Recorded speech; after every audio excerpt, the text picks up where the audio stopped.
ଦଶମ ସ୍କନ୍ଧ ଦ୍ୱାରିକା ଲୀଳା 91ତମ ଅଧ୍ୟାୟ। ଶ୍ରୀ ଶୁକବାଚ।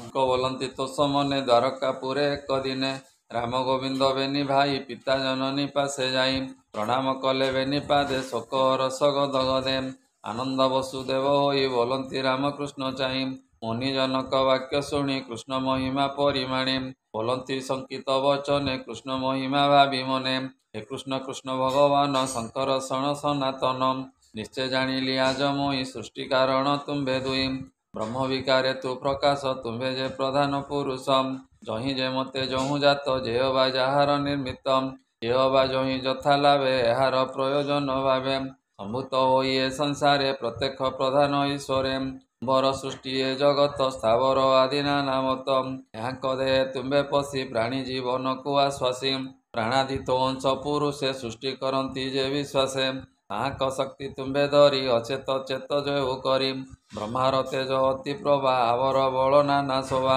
ଏ ଚନ୍ଦ୍ରାଗ୍ନିର ବିରକ୍ଷମାଳି ନିର୍ଦୋଷ ଜିମୁତ ବିଜୁଳି, ଭୂମିଭୂଧରଙ୍କୁ ଯେପରି ଧୂତି ସୁଗନ୍ଧ ଆଦି କରି, ଜଳରେ ତର୍ପଣ ଭକ୍ଷଣ ଦେବଙ୍କ ଦେବୁ ତୁ ବିଆଣ, ପବନ ଅତି ମହାବଳ ନିମେଷ ମଧ୍ୟ ଅନ୍ତରାଳ, ଇନ୍ଦ୍ରିୟ ମଧ୍ୟ ତୁମ୍ଭେ ମନ ତୋ ଅନୁଗ୍ରହେ ଦେବଗଣ, ବୁଦ୍ଧିର ବୋଧ ବୁଦ୍ଧି ତୁମ୍ଭେ ଜୀବର ଆକୃତି ଆରମ୍ଭେ, ଆତ୍ମା କଳତ୍ର ଏ ଶୟଳେ ତୁମ୍ଭର ମାୟା ଯୋଗ ବଳେ, ଏଘେନି ଅନୁମାନ କଲେ ମାୟା ନ ଲାଗେ ତୁମ୍ଭ ତୁଲେ, ନାନା ବିକାରଙ୍କ ପ୍ରମାଣେ ନ ଘଟେ ତୁମ୍ଭ ବିଚାରଣେ, ଏଣୁ ଏ ଗୁଣ ପ୍ରଭା ହେତୁ ତୋର ଅଜ୍ଞାନୀ ଜନେ ଅଗୋଚର, ଏଣୁ ସଂସାର କର୍ମ ବଳେ ପ୍ରାଣ ଭ୍ରମ ଇ ଅନ୍ତରାଳେ, ଅନେକ ଭ୍ରମୀ ଏ ସଂସାରେ ମନୁଷ୍ୟ ରୂପ ପ୍ରାଣୀ ଧରେ, ନିତ୍ୟ ସମର୍ଥ ଆତ୍ମା ଭାବ ପ୍ରାଣୀଙ୍କ ମଧ୍ୟ ଏ ଦୁର୍ଲଭ, ଆତ୍ମା ମାୟାରେ ପ୍ରାଣୀ ମୋହି ଆତ୍ମାର ଗତି ନ ଜାଣଇ, ବୟସ ଗଲା ଅନାଦରେ ନିବିଡ଼ ସଂସାର ବ୍ୟବହାରେ, ମୁହିଁ ମୋହର ଏ ସଂସାର ସୁତ କଳତ୍ର ଧନ ମୋର, ମତ ସ୍ନେହ ପାଶ ଦେଇ ବନ୍ଧନ କର ତୁମ୍ଭେ ଦୁଇ,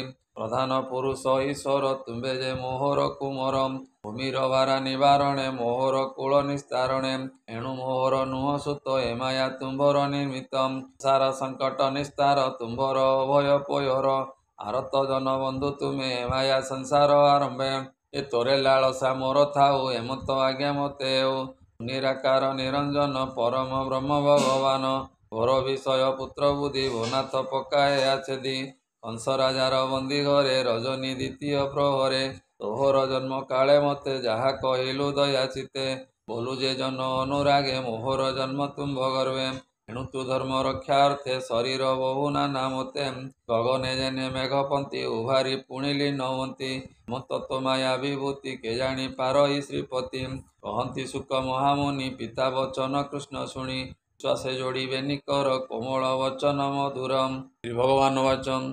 ଏ ବୋଲନ୍ତି ପ୍ରଭୁ ଭଗବାନ ଭୋତାତ ସାଧୁ ତୋ ବଚନ, ଆମ୍ଭେ ତୋର ପୁତ୍ର ଦୁଇ ପୁତ୍ର ଉଦ୍ଦେଶ୍ୟ ଭାବ ବହି, ତୁମ୍ଭେ କହିଲ ତତ୍ତ୍ୱ ଜ୍ଞାନ ଏକଥା ସର୍ବ ମତେ ସମ, ମୁଁ ପୁତ୍ର ତୁମ୍ଭେ ମୋର ତାତ ଏ ଯେ ମୋହର ନିଜ ଭ୍ରାତ, ଏ ଦ୍ୱାରାବତୀ ଧନ ଯେତେ ସର୍ବ ବିଚାର ଏଇ ମତେ, ଈଶ୍ୱର ମାୟା ଏ ସଂସାର ଏଣେ ଭ୍ରମନ୍ତି ସୁର ନର, ଆତ୍ମା ଯେ ଏକ ସତ୍ୟ ଜ୍ୟୋତି ନିତ୍ୟ ନିର୍ଗୁଣ ଶୁଦ୍ଧ କାନ୍ତି, ଆତ୍ମା କଳ୍ପିତ ସୃଷ୍ଟି ମଧ୍ୟ ଆତ୍ମା ପ୍ରବେଶ ଅନୁବାଦେ, ନାନା ପ୍ରକାରେ ବହୁ ରୂପେ କ୍ରୀଡ଼ା କରହି ବହୁ କଳ୍ପେ, ପୁଣ୍ୟ ପବନ ଜ୍ୟୋତି ଜନ ତାର ନିର୍ମିତ ତ୍ରିଭୁବନ, ଅଳ୍ପ ବାସନା ନାନା ମତେ ଈଶ୍ୱର ରୂପ ଏ ଜଗତେ, ଶୁକ ବୋଲନ୍ତି ରାୟେ ଶୁଣ ଏତେ କହିଲେ ନାରାୟଣ, ଶୁଣିଣ ବସୁଦେବ ଜ୍ଞାନ ନାନା ପ୍ରକାରେ ହୋଇ ଛନ୍ନ, ମନୁଷ୍ୟ ବୁଦ୍ଧି ଭାବ ବେନି ପ୍ରେମ ଆନନ୍ଦେ ହୋଇ ତୁନି, ବେହ ଶୁଣ କୁରୁ ରାୟେ ଦେବକୀ ସର୍ବଦେବ ମାଏ, ଗୋବିନ୍ଦ ଶ୍ରୀ ମୁଖକୁ ଚାହିଁ ବିସ୍ମୟ ମନେ ବିଚାରଇ, ଗୁରୁଙ୍କ ପୁତ୍ର ମରିଥିଲା ଯେ ଯମ ଘରୁ ଆଣିଦେଲା,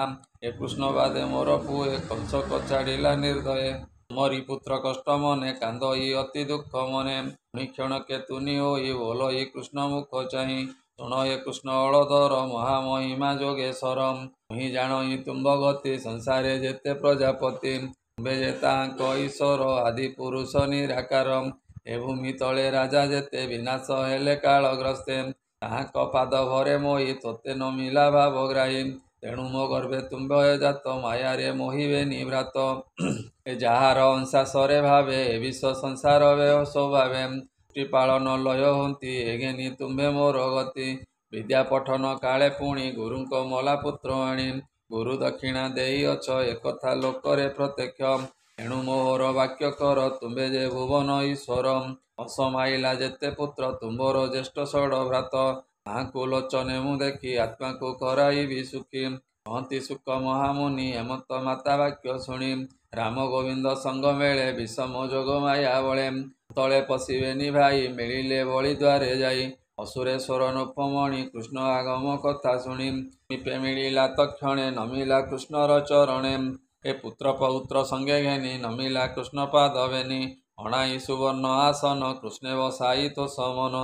ପଖାଳି କୃଷ୍ଣ ପାଦ ଦୁଇ ଶିରେ ଘେନିଲା ନୀର ନେଇ।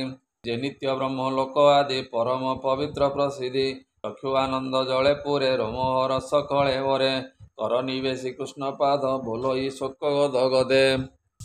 ଏ ନମୋ ଗୋବିନ୍ଦ ମହାଶୟ କୃଷ୍ଣ କାରଣ ବ୍ରହ୍ମଦେହ। ସାଂଖ୍ୟ ଯୋଗ ବିସ୍ତାରଣ ତୁ ବ୍ରହ୍ମ ପରମ କାରଣ। ତୁମ୍ଭର ଦର୍ଶନ ଭାବ ଅସତ୍ୟ ଯୋଗୀଙ୍କୁ ଦୁର୍ଲଭ।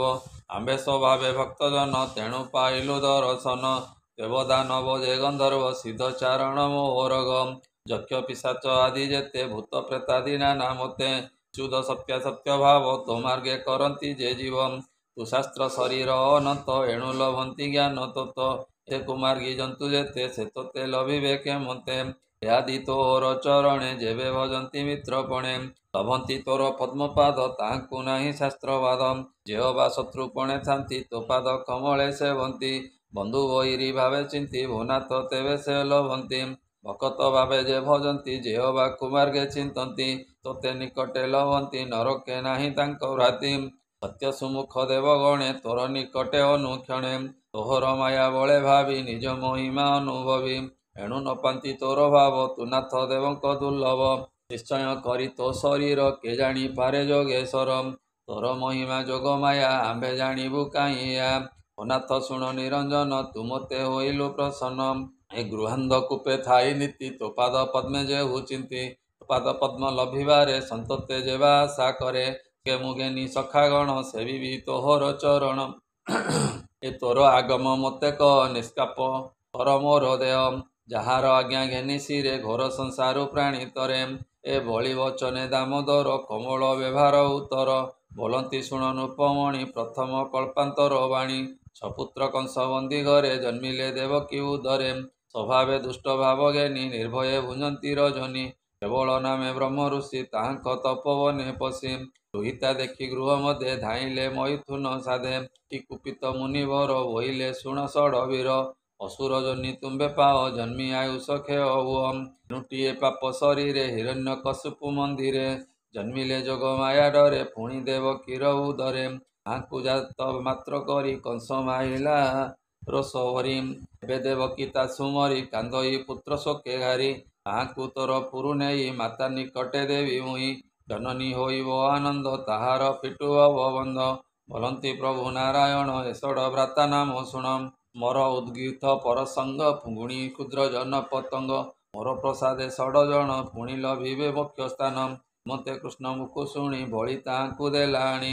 ତକ୍ଷଣେ ରାମ ଯଦୁପତି ମିଳିଲେ ପୁର ଦ୍ୱାରାବତୀ। ଦେବକୀ ପାଶେ ତାକୁ ଦେଇ ପ୍ରଣାମ କଲେ ବେନି ଭାଇ। ତାହାଙ୍କୁ ଦେଖିଣ ଦେବକୀ ସ୍ନେହେ କାନ୍ଦଇ ଦୁଃଖେ ଦୁଃଖୀ।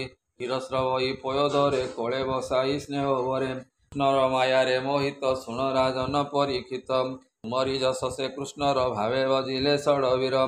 ମୃତମୟ କ୍ଷୀର ସାଇ କୃଷ୍ଣର ଅଙ୍ଗ ସଙ୍ଗ ପାଇ। ଦେଖିଣ ରାମ କୃଷ୍ଣ ମୁଖ ଫିଟିଲା ଭବବନ୍ଧ ଦୁଃଖ। ଆନନ୍ଦେ ଉଠି ଷଡ଼ ଭାଇ କୃଷ୍ଣର ପାଦେ ଶିର ଦେଇ। ରାମର ପାଦ ରଜ ଘେନି ନମିଲେ ପିଅର ଜନନୀ। ଦେଖନ୍ତି ଦିଗ ପାଳେ ମିଳି ଗଗନେ ଯେସନେ ବିଜୁଳି। ଦେବକୀ ଦେବୀ ତାହା ଦେଖି କୃଷ୍ଣ ମହିମା ଉପଲକ୍ଷୀ। ମଲା ପୁତ୍ରକୁ ଦେଲେ ଆଣି ପରମାନନ୍ଦ ହଳ ପାଣି। ମାୟା କୃଷ୍ଣର ଉପାୟ ଏଣେ ବିଚାରି ଗଲା ଭୟ। ଅଦ୍ଭୁତ ମାୟା କର୍ମ ଦେଖି ସଂଶୟେ ରହିଲା ଦେବକୀ। ଶୁଣି ଯେ ଅଭିମନ୍ୟୁ ସୁତ କୃଷ୍ଣର ମହିମା ଏମନ୍ତ। ଏ ଆଦି ଯେତେ କୃଷ୍ଣ ଗୁଣ ଅଦ୍ଭୁତ କର୍ମ କର ଶଣ। ଏ ଆଦି କର୍ମ କଲେ ଯେତେ ଅନ୍ତ କରିବା ତାହା କେତେ। ଏ କୃଷ୍ଣ ଲୀଳା ଭାଗବତ ଯେ ନର ଶୁଣେ ଶ୍ରୁତି ପଥ। ଯେହ ବା ସାଧୁ ସଙ୍ଗ ମେଳେ ଆନନ୍ଦେ କହେ ସୁଖ ବଳେ। ଅଶେଷ ପାପ ବନ୍ଧୁ ତରି ଅନ୍ତେ ଲଭିବ ନର ହରି। ଜନ ଚରଣେ ବିଶ୍ୱାସ କହଇ ଜଗନ୍ନାଥ ଦାସ। ଇତି ଶ୍ରୀମଦ୍ଭାଗବତେ ମହାପୁରାଣେ ପରମହଂସ୍ୟାଂ ସହିତାଂ 82 ଦଶମ ସ୍କନ୍ଧେ ଦେବକୀ ଷଟ୍ପୁତ୍ର ପ୍ରାପ୍ତ କଥନେ ନାମ 91ତମ ଅଧ୍ୟାୟ। बोल आनंदे कवाल हरि हरि बोल